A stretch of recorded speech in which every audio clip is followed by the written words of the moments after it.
Crime and the little gray cells. These will always catch the criminal. Agatha Christie's Poirot.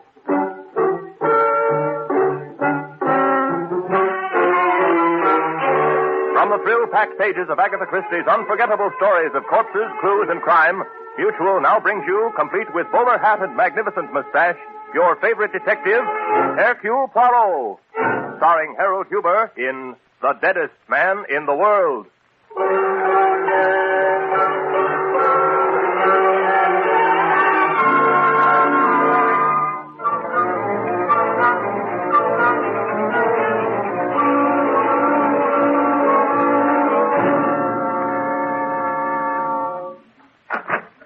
Mr. Poirot. Oh, thank heaven you're in. I was afraid that... Please close the door quickly. That's better. Thank you. He may have followed me if he knows that I came to you. Mademoiselle, you have the advantage of me. You know my name. I do not know yours. But no matter. You seem to be in trouble. I have found that a cup of tea is... Oh, no, I mustn't stay. We haven't time. Mademoiselle... Shepard. Shepard. Mademoiselle Shepard, what you have said is intriguing, but confusing. If you want my help... I'm sorry. I haven't made anything clear, have I? You see, Derek killed my dog. Mademoiselle, are you asking me to investigate the death of a dog? Oh, no, you don't understand. I know I'm telling this badly, but... Perhaps it is my fault, Mademoiselle, for being impatient and hastening to conclusions, eh? You see, I live at Manhattan. You've probably never heard of it. A small suburb of New York, about 37 minutes by train from the Long Island station. Oh, you know it then? No, a small hobby of mine. I read timetables. Oh. Well, I live there with my Uncle James. Pardon, Mademoiselle, but if my memory does not betray me, James Shepard is a famous name. Is he not called... The luckiest man in the world. Yes, that's Uncle James. I have often asked myself if the newspapers were not wrong to call him lucky. I myself would have them change it to the shrewdest man in the world. What makes you say that? A simple deduction. Any man who wins the grand prize in the Dublin sweepstakes 40 years ago takes all his winnings and boldly breaks the bank at Monte Carlo, and then, Mademoiselle, has never gambled since.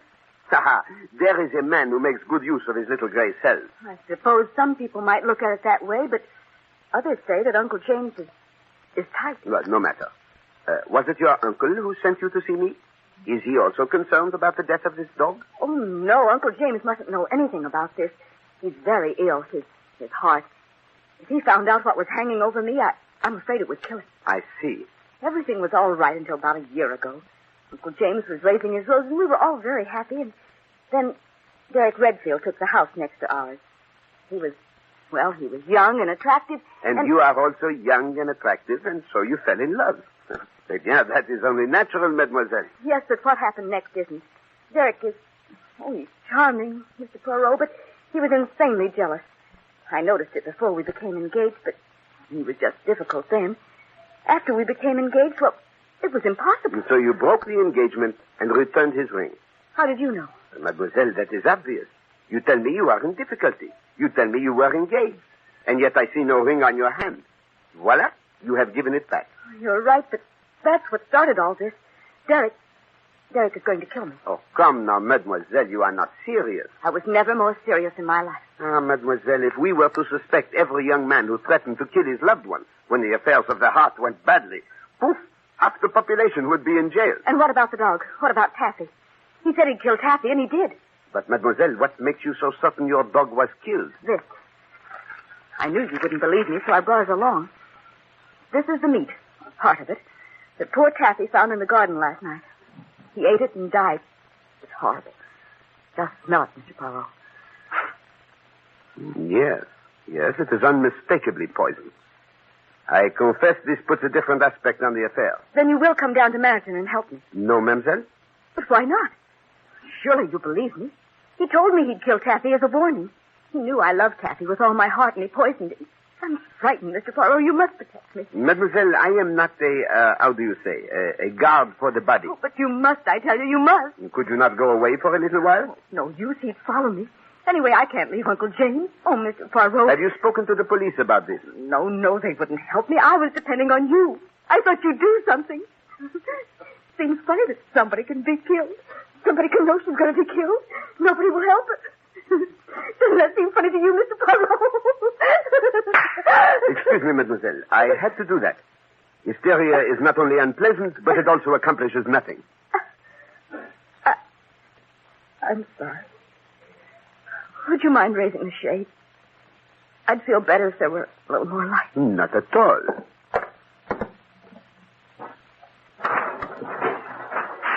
Voilà. Better? Much, thank you. Perhaps a cigarette. I myself find they have a singularly soothing... Pardon.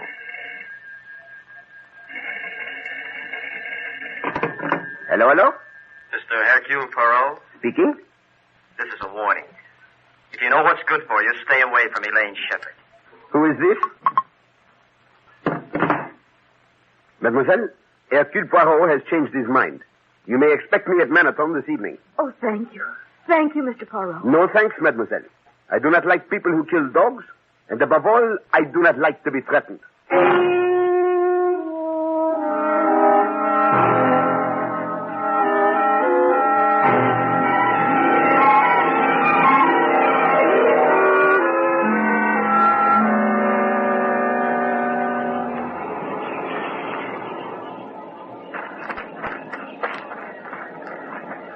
Derek?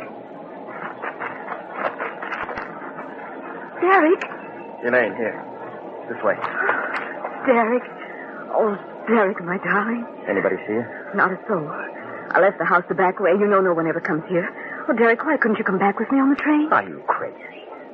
We mustn't be seen together now. That'd ruin everything.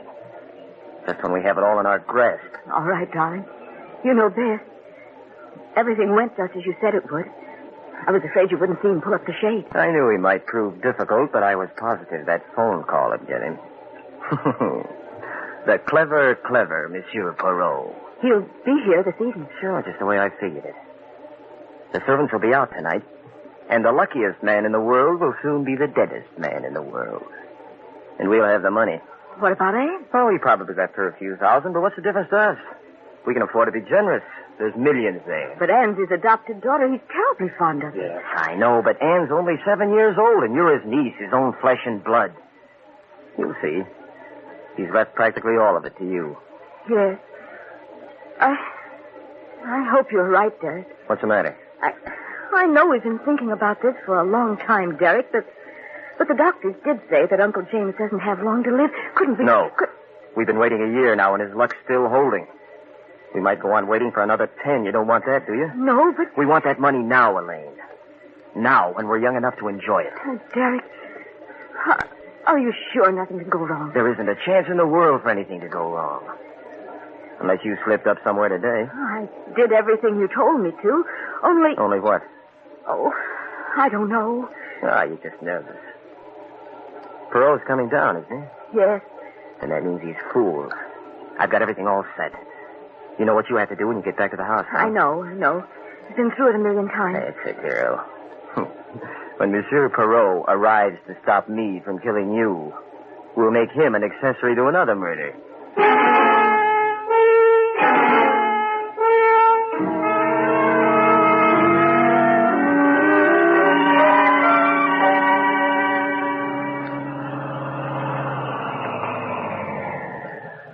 Here you are, buddy.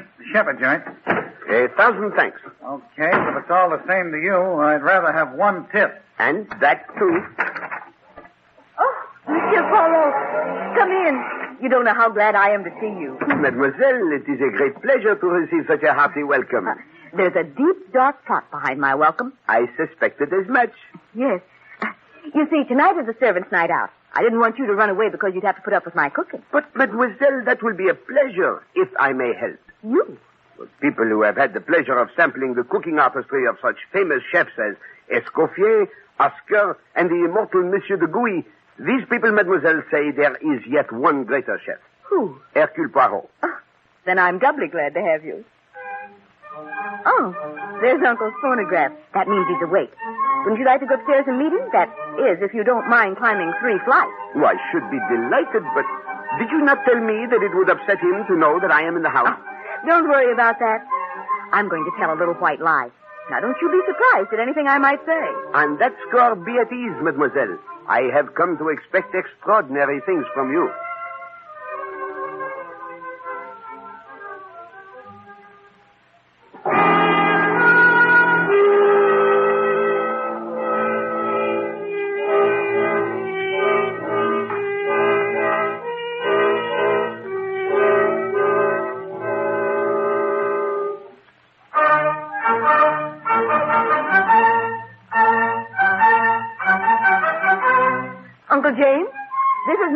Poirot. Mr. Poirot, my Uncle James. I've heard of you, Mr. Poirot.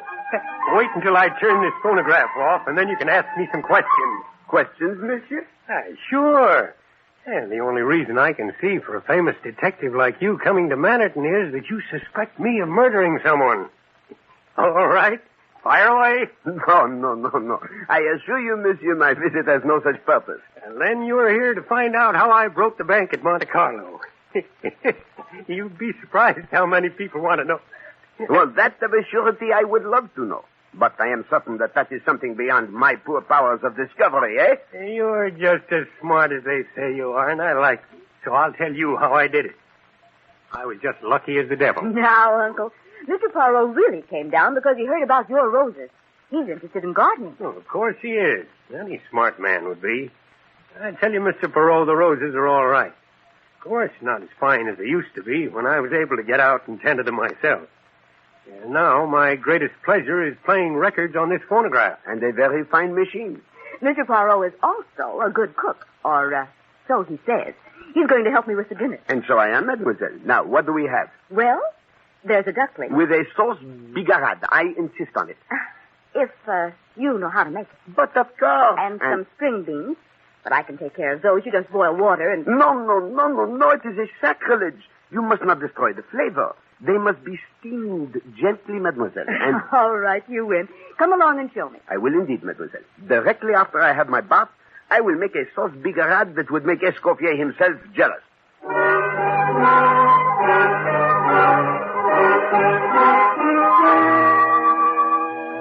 Ah, mademoiselle, I thank you for a magnificent dinner. Superb. I'm glad you enjoyed it. And the sauce bigarade? A masterpiece. I have never prepared it better. I hope you didn't mind my asking Derek over after dinner. No, I did not mind, but I do not see what you hope to accomplish. I know it's probably silly, but if Derek sees that you're actually here, he'll realize that I'm serious and leave me alone. I shall not threaten him, mademoiselle. Threats are useless. No, it's just... There he is. Oh, no, don't bother. I'll let him in. Elaine, I got your message. I came right over. Does it mean you forget... Who's this? May I present Mr. Hercule Poirot? This is Derek Redfield. Poirot? Well, if you did this to impress me, Elaine, you've certainly succeeded. I've heard of you, Mr. Poirot. And I of you, monsieur. Yes, I know. I can just imagine what Elaine's been telling you. You must think I'm a pretty bad sort of guy, but, you really got me in a spot, Elaine. How about a little drink to sort of help me out, huh? Would you like something, Mr. Poirot? Little sherry or port or something stronger? Port will do excellently, mademoiselle. Then if you'll just press that button next to your chair, the maid will bring it. I'm too lazy to move. This one? Mm-hmm. I suppose Elaine's told you how I made a complete fool of myself and scared her half to death, Mr. Poirot. But I hope you can realize how it is when a fella's in love. Mademoiselle, it has just occurred to me. There is no maid to bring the port unless she has already... Of course. I completely forgot how stupid of me. It's only a little after 9. Servants won't be back until 11. I'll get it. Hey, what did you ask me over for? To ignore me? I was hoping that maybe we could straighten everything out tonight. I'll tell you exactly why I called you when I come back. The danse macabre, eh?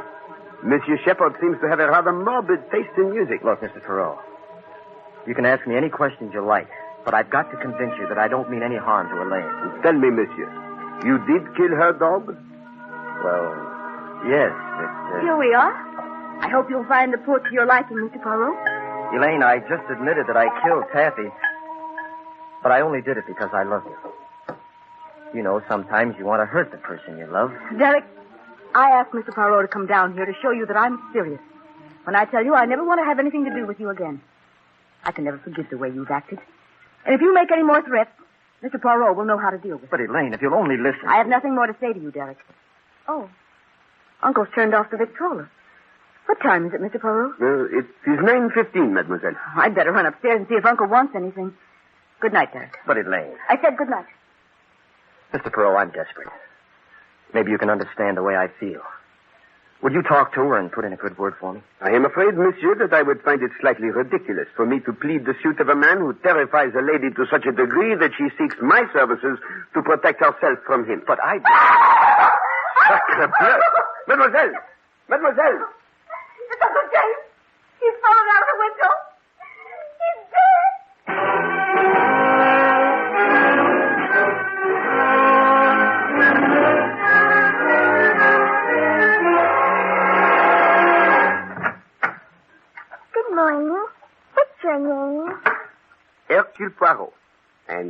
yours, my little one? Your name is funnier than mine. I'm Anne Shepard. Ah, then you are the sister of Mademoiselle Elaine. Oh, no, Elaine's my cousin. Not really, because I'm adopted. Ah, yes, I see. Your father was... Do you think Daddy will be away long? He told me this morning that he went away. As to that, I could not say, but... How did your mustache get to grow so long? Daddy has a mustache, but not one like that. Ah, ma petite, very few men have. How long have you been living with your daddy? Oh, a long, long time. But you haven't told me whether your mustache is real. I assure you, my little one, it is real. Just like your hair. Oh, you have to brush your mustache then, like I have to with my hair? Oh, yes, indeed. One has to take care of a mustache, you know. Could you show me how you brush it now? I would like to, ma petite, but I have not the time. What is ma petite? It is French. It means my little one. When Daddy comes back, I think I'm going to learn French. You love your daddy, eh? I should say so. Are you going to live with us now? Perhaps for a little while. How long? I do not know. It depends, you see, my little one. Why? Is it because of the noise last night? Dis donc, do you like fairy tales? Oh, yes. Sometimes I tell them to myself. Go for a walk in the woods and I make them up. Oh, but how that is nice, eh? Perhaps you would tell me one sometime, eh? Oh, no, I'd rather have you tell me one. I like you. And I like you, my little one. Can you tell me the story about the Snow Queen? Oh, alas, that is a fairy tale I do not know. But I will tell you another one. Once upon a time, there was a great, big forest. And in this forest, there lived a very little girl. Now I've seen everything. Inspector Stevens, do you know Mademoiselle Anne Shepard? Hello, little girl. Hello. He was telling me a fairy tale. I heard him. But would you do me a favor and leave me alone with Mr. Poirot for a little while? All right. If he promises to finish the story. I promise. Bye. Don't forget your promise. Well, Poirot, there doesn't seem to be any trouble about this one. No. The coroner, he has ascertained the cause of death? No question about that. He died from a fall out of his bedroom window onto those jagged rocks while you and Miss Shepard and Mr. Redfield were down here in this room. Are you quite certain, my friend? You told me neither of them left the room. Well, Mademoiselle left to bring some wine, but she did not have sufficient time to run up 3 flights of stairs. And he was wearing a wristwatch, which was pretty well smashed up. The hands had stopped at 9:15. There was a medicine bottle and a spoon on the floor near the window. Now, what I figure is that he must have felt sick, got up, tried to get the medicine, and he fell out of the French windows. Perhaps. Yeah. What do you mean, perhaps? Me, I have an idea it was no accident. You mean you... Yes, my friend. Murder. What? Murder? A particularly vicious and carefully planned murder. Do you know who did it? I think so. Well, what are we waiting for, Poirot? Let's get going. Gently, my friend, gently. I think it was murder. I even think I know how it was done. But alas, I could not prove it. The murderers would get clear away in a court of law. You mean you're going to let them get away with it? No, that I will most certainly not allow. But we must annoy them, Stevens. That's the first time I've ever heard of annoying murderers. I generally arrest them. I do not like murderers, my friend. And when we arrest these, we will make certain they are not set free. Ah, the little gray cells, Stevens. The little gray cells have found a way. What do you mean? Murder breeds murder, my friend. And a murderer always repeats. If he poisons once, he poisons again. If he stabs once, he stabs again. If there is an accident once, there is an accident again. What are you going to do about it? Me, I shall help to create an accident. I am going to telephone a lawyer.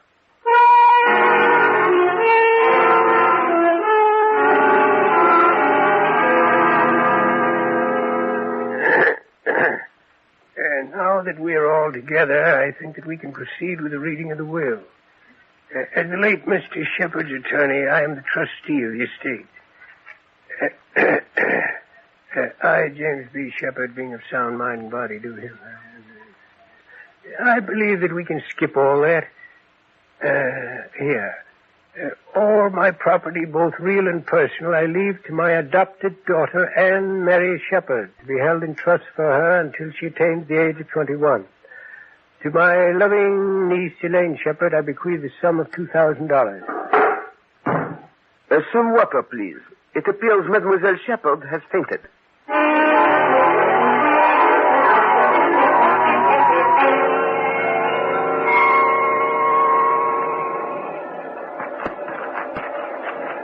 Derek! Derek! Derek! Quiet. Derek! The will. The will. What about it? What happened? Will you stop shaking and tell me? Uncle James left everything. Left it all to Anne. What? All of it. I don't believe it. True. We were all there. McBride read it to us. But it's impossible. Didn't he even mention you? Yes. He left me $2,000. $2,000. That's good. That's very good. What are we going to do with $2,000? I don't know. Oh, Derek, it's all gone wrong. I knew it when I knew it. I'm sorry we ever started. We never should have done it. Hey, wait a minute. I think I have an idea. Sure, that's the solution. It's easy. What? If you'd only stop and think, you'd see the way it has to be. Derek, I don't know what you're talking about. Who inherited the money, Elaine? Why, Anne... No. No, Derek. I say yes. Derek, you mustn't. Listen to me. Remember what you said about planning things? The people who didn't think things out made mistakes. Never mind that. I know what I'm doing. No, Derek, we planned something, thought it all out. Look what happened. Even if we do something to Anne, I still won't get the money. Don't be a fool. You have to get it. You're the only living relative. Now, listen, Elaine. Inspector Stevens has gone back to New York. We're perfectly safe. I won't help you do anything to Anne. What makes you so soft about Anne all of a sudden? A bride who doesn't even belong to your family. Where does she come in for anything? Oh, Derek, I'm frightened. I won't do this with you. Oh, yes, you will. That's one thing I'm sure of now. We're together, Elaine. Together for life. Don't forget you were with me on one murder. And you're going to be with me on another.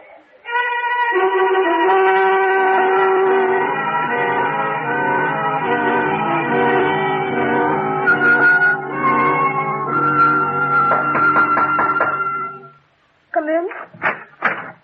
Mademoiselle, I have come to say goodbye. My train leaves within 10 minutes. Oh, yes. This has been so dreadful. I hardly know what to say to you. Such a terrible accident. If you'll send me your bill... No, mademoiselle. You owe me nothing. That's very kind of you. Of course, now I'm afraid I shall have to get used to economizing.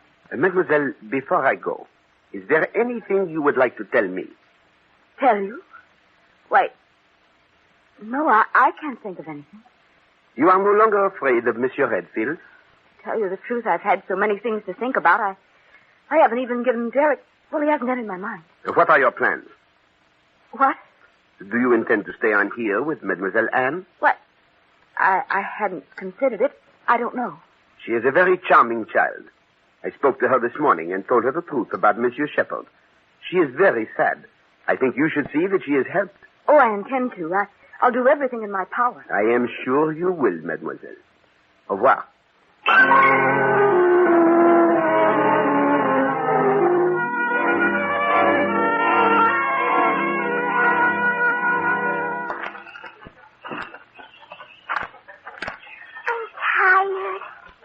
Walk much more, Elaine. Oh, you've got to grow up to be big and strong.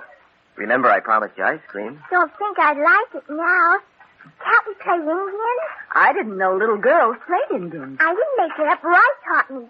You know Roy, Uncle Derek? No. Do so. He's a boy who lives in a big house down the road. See, this is the way we play. I run away and hide. Anne! Blast that brat. You'll frighten her. Anne, dear. Come back. Where did she go? Here I am. See, I'm very good at it. Sometimes even Roy can't find him. He's a scout. Anne, I don't want you to do that again. Yes, you might get hurt. There might be some bad men in the woods. Oh, pooh. Come here, Anne. But you're so near the edge. I said come here. No, I don't want to. Anne, did you hear me? Yes, but I don't like you. I'm going to run away and hide. You're not going to run anywhere. There, I got you. Oh, Mr. Poirot. Mr. Poirot. So you didn't take the train? As you see. I am afraid that woods and flowers do not agree with me. I must have the fever of the hay. Cut it out. Pardon? That means stop trying to fool us. You're a little cleverer than I thought. A little? Oh, monsieur, for the sake of courtesy, let us say a great deal, eh? Come here, Anne. Go. Just how clever are you, Poirot? Hold still, Anne. Ah, monsieur, really. Such a transparent little plan, eh? You send a charming young lady to my apartment with a very sad tale. She is so distrait. I must protect her from this terrible fiancé. And everything prepared for me, even to the poisoned meat. This meat so strongly dosed and evil-smelling that not even a starving dog would have eaten it, monsieur. So I say to myself, these people must have a reason for wishing Hercule Poirot at Manhattan. What is it? And that evening I find out. You have murdered Monsieur Shepard. I told Shepard.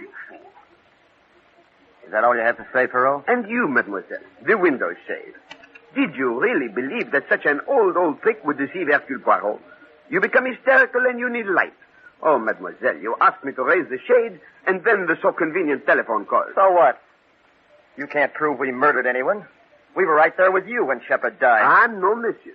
Monsieur Shepard did not die at 9:15. You killed him earlier, much earlier, before dinner, in fact, while I was bathing. That is the only possible time. It is easy to set the hands of his watch.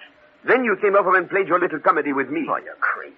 You heard him playing his Victrola as well as we did. I heard the Victrola, monsieur. Then if he was dead, who started it? That, monsieur, is what makes me to burn. I started it myself, when Mademoiselle Elaine asked me to press the button for the servants.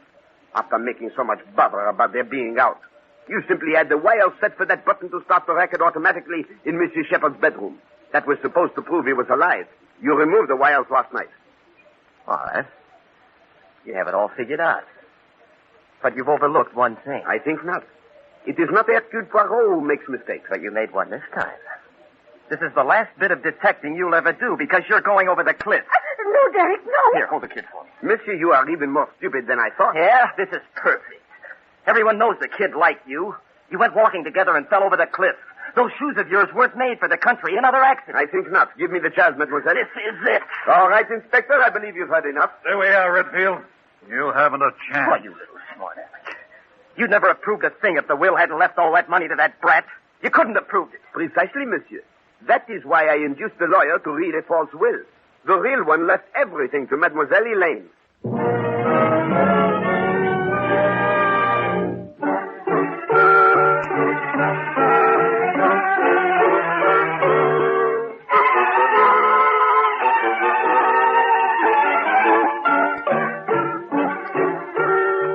Be sure to listen again at the same time next week when Agatha Christie, America's favorite mystery writer, brings you her favorite detective, Hercule Poirot, starring Harold Huber in The Book and the Corpse.